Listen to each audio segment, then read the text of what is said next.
Hey guys, happy Monday. As you all know, I love to come live and channel you guys a fresh message from source for the week ahead. And the messages are always eternal as well. But I just like to give you guys that fresh message from spirit so you could hear what you need to hear, feel what you need to feel, see what you need to see, so that you can take the action that you need to take to get all of your results, desires, and manifestations in, and of course, in a feel good, high vibe way. So, without further ado, let's see what their message is for this month, this week.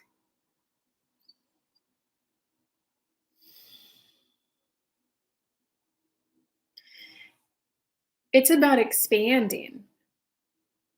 It's about expanding. It's not always about get high vibe so that your result can come in. It's not always about think the positive thought, think the positive feeling thing, feel the positive feeling thing to get the thing that you want in. That's when it's a thought holding you back. Your thoughts create your belief system creates your reality. When it's a belief system that holds you back, you have to expand your mind into viewing the world in a completely different way. And many of you who are stuck in interpersonal drama, relationship drama, they're jealous. They're just upset that they don't get this too. Oh, this is their shadow work. If you're stuck in this noticing what's wrong with them, it means you need to expand your view of relationships. You have a belief system that everyone's out to get you, a, a belief system that life isn't fair, a belief system that just because I have it good and you don't doesn't mean you get to make my life miserable. Do you see how they are inserting misery into my life just because they are not happy? Nothing in life is inserted. Everything in your life is attraction based. So many of you, the expansion that you need in relationship is dual realities. Dual realities. And we're going to give an example from someone in our mastermind. She was experiencing a good flow of things from men in life, treats, massages, presents, and another female gave some attitude. It's easy for anyone to go, oh, she's just jealous. But maybe she was just hurt that she opened her home up to you, and instead of spending time with her, you went prancing around with men. And so, yes, we'll acknowledge that she may not have expressed that hurt in a helpful way, in a constructive criticism way. But why not expand? Because you are the one. We're not talking to the other person unless they watch this video too, but you are the one that's deliberately calling in blissful love, happy love, true soulmate, everlasting love. So you need an expansion, a new way to view it. Because what happens when you and your beloved get into a you're doing this, no, you're doing this, that conflict? We're trying to expand your reality so that you can have a different result with partners in your life. Will not be willing to ask questions. Ouch, it feels like you're judging me because I'm being treated by a man. It seems like I'm being judged because I'm experiencing presence from a man. Can I know more what's going on for your reality though? Can I know more from your point of view? I'm sure you don't meet, like, I'm sure you're not judging me, but from my point of view, it certainly feels that way. That at least gives the person the opportunity to go, oh, no, I don't mean to be judging you. Like, girl, if you can get a guy giving you gifts, enjoy the gifts, but like, I thought we were going to be hanging out because you were spending time here. You taking a step back, honoring your reality while giving space for the other person's reality. That's what's going to give you the complexity of life, the intricacies of a truly intimate, thriving relationship with another person. If the other person just continues to bash you, heck, you at least tried, and now you know to never stay there again. When you're on a date with a man, if he can't see his reality and yours, then at least you know to move on instead of trying to duke it out with him, trying to make it work. And we're going to give you an example. We're going to borrow one of Kelly's examples. A guy texted her, "I'll pick you up tomorrow, 8 to 9 p.m." Next line, AM. Kelly wrote back, "Oh, are we doing an all-day adventure?" Question mark. Okay, I'm down. Then she came back and went, "Wait, actually that's not very clear." She's like, "Wait, 8 to 9 p.m. are we going to dinner?" No response from him. The next morning, against her trainings that she's heard about feminine masculine energy, she went ahead and texted again at 7:30. "Hey, I'm a little confused. Are we doing something at 8 a.m.?" No response from him. Not immediately. His response was, "Not sure when the person needs a ride to the airport. Haven't heard what time the flight leaves. I'll get back to you later." So Kelly's thought was, wow, did I just get like blown off last minute? Well, that's what I get for not doing the masculine feminine energy that I know so well. All right, maybe we'll hang out later, I guess. I don't know how I feel about being blown off. But she went ahead and put her phone down, put on Abraham Hicks or some music and just started zoning out. She gets a call from him at 8:10. "Okay, just dropped my coworker off at the airport. I'll head to you now." Kelly went, "Wait, what?" He went, "Leaving now, sweetie. Bye." Kelly's house was a mess. She's like, "Wait, he can't come here and see this mess. There was no plan." She went straight to work, cleaned her kitchen, cleaned her bathroom, cleaned her house. She was so focused on making sure that her house was reasonably presentable that she got a little, like, lost a little track of time. And not that she had to keep track of time, because from her reality, her point of view, she was blown off. It was only about a 20-minute drive from the airport to her house. The cleaning took an hour and a half about. She showered as well, did her makeup as well. She wanted to get prettied up for the date. She was happy though. She's like, "Okay, my house is clean. I look pretty. I love my beret." She walks down and she's la la la la la. She sees him in the car. He sent one text that she saw, "Do you need help or something?" She saw it and went, "No, haha, almost done." So when she's walking down, she's la la la, "Hey, nice to see you. I'm so glad we were able to connect." Because Kelly knew if it had been another 30 minutes, she would have gone on and done another task. He was upset and angry. So when they met, she was a little, oh, why could he be angry right now? I just had a good morning. I just got my house clean, presentable for him. I had such a good bath. I did my high vibe stuff. I meditated.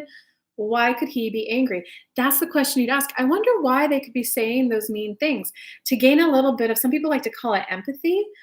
Compassion might be a better word. Empathy is when you see where they're at and feel what they feel. Compassion is where you allow yourself to see it from their point of view, but not necessarily join them in the emotion. And that's when she pulled up her phone and realized, oh my God, he called me an hour and a half ago saying he's on his way. He's been waiting an hour and a half from his point of view. She went, "Well, that's not fair. That's not right. I feel like I was blown off and he didn't let me know what the plan was the day before. He did bad planning. Why should I be punished?" She went ahead and got in the car. Of the two of them, he was the one visibly upset, visibly emotional. So Kelly had to be willing to, well, I'm going to hold on to my reality, my experience, my perception of the situation, because I'm not going to be that people pleaser, just, "Oh, I'm so sorry. Thank you so much for waiting for me. I'm so sorry. I'll do better next time. Please forgive me." No, because we're not codependents. We're not people pleasers anymore. We're not self-sacrificers anymore. But she did see in that moment that he was the one more visibly caught up in emotion. So she let him get some of it out. "I can't believe you made me wait this long. How could you? He threw out some labels and like some accusations. You're like, you're holding me to standards. You won't hold yourself to standards. You're self-centered. You're like labels." And Kelly just went, "Hold on. Those are words of war. I need words of love. These are labels and accusations." As he continues talking, those are labels and accusations when I think this is simply a matter of miscommunication. And he was like, "Oh, miscommunication. If this was miscommunication, this is a good one because you have trust issues." Kevin, no more words of war, no more labels, no more accusations. I'd like to hear like what you think happened without labeling me. He was like, I text you last night. I'll pick you up between 8 a.m. and 9 a.m. I arrive 8:30 a.m. and I've been sitting here for an hour and a half past 8:30 a.m. And Kelly went, "Oh my God, is that what you meant when you texted me last night, the 8 to 9?" And then she went, "Well, that's not fair. I didn't know that. But by the way, if that's your communication style, that works for me. I love windows. If you text me that in the future, a time frame, that means you'll get here sometime in that time frame. And as long as I'm ready to leave within that time frame. So if you get here at like 8:10, but I'm not ready till like 8:40, that's okay. As long as next time, I'll let you up so that you're not sitting in your car." He went, "Yeah, that would work for me." He's like, "If this is miscommunication, this is a good miscommunication. Fine. What went on for you?" Do you hear how they both held on to their own? This is what happened for me, but may I experience it from your point of view? That's the lesson you guys need to expand into to allow yourself to have better, more fulfilled relationships. We'll quickly tell the rest of that story. Kelly was, "You text me this 8 to 9 p.m., clarify with 8 a.m. Look, I asked questions. Are we doing an all day adventure? I even woke up early and I don't wake up until like 9 a.m. I woke up at 7:30. I set an alarm for the first time in like 2 years so that I could be ready for you in case you meant 8 a.m. And I had no idea what you meant. And I was like, hey, so what are we doing? What's the plan?" No response. I get a response. Your response from you is, my coworker hasn't told me when their flight leaves. I don't know when I'm taking to the airport yet. We'll text you later. In my mind, what that meant was, oh, what if his flight leaves at noon? What if his flight leaves at 2 p.m.? Okay, am I being hanging out with this guy? Oh, am I being dragged along, dangled, fed a carrot? Oh, I'll call her whenever it's convenient for me. And he went, oh. And then Kelly went, and come on, you didn't give me any kind of a plan, and my house was a mess. I knew at some point you were gonna pull the bathroom trick. I gotta use the bathroom. There was no way I was gonna let you see my kitchen that dirty or my bathroom that dirty. I had a really busy week and I haven't been able to clean. And he was, oh, well, so what I'm hearing is that I need to give you an hour and a half notice. And Kelly was, if you're not gonna pre-plan it in advance, if you just give me a time frame, that would be helpful. Do you see how they came to a peaceful resolution, allow them both to have their upset experience, but then also to gain oh, when you text that, you mean a window with this, so that's okay if this and this happens next time? Yes. Oh, so you need like an hour and a half because Kelly's like, yes, I don't like to feel rushed. I've created my life in a very leisure is my pace. Do you see how it actually led to a productive conversation? But sometimes you need to be willing to be the person to see that the other person is hurt and upset first. And why hold them to an impeccable standard of always having to be perfect? Hey, I just, I'm happy for you that this man is giving you these treats, but I guess I was expecting that we would hang out a little more. Are we going to be able to squeeze some you and me time in there? She's hurt. She opened her home up to you. Why not allow yourself to be whoa, I see that you're hurt. I'm feeling a little judged. That doesn't feel good, but I see that you're hurt. What's going on? Is there something I could be doing differently? Why not add in the vibration of curiosity? Otherwise, you're always going to end up in these relationships that feel like he's always doing this to me. She's this and that. Words of war instead of words are love. And that is our wish for you for this month ahead. Week ahead. Excuse me, guys. Hey, guys. Hey, Samantha. See, I haven't seen you in a while. Hey, Bianca. That was a great message, guys. So comment below. Let me know your takeaways from that. Let me know any additional questions from that. If you're wanting more up close and personal coaching with me, write a comment. I'll try to come back in afterwards and put a link to apply for a Hey Concha. Mwah. So excited for our one-on-one tomorrow. But if you guys are wanting more one-on-one coaching, PM me, email me, write a comment on the video. I'll try to remember to put a link in to apply for a free breakthrough session if you guys are looking to get better results for love and money in your life. Wishing you guys much success for this week. Bye.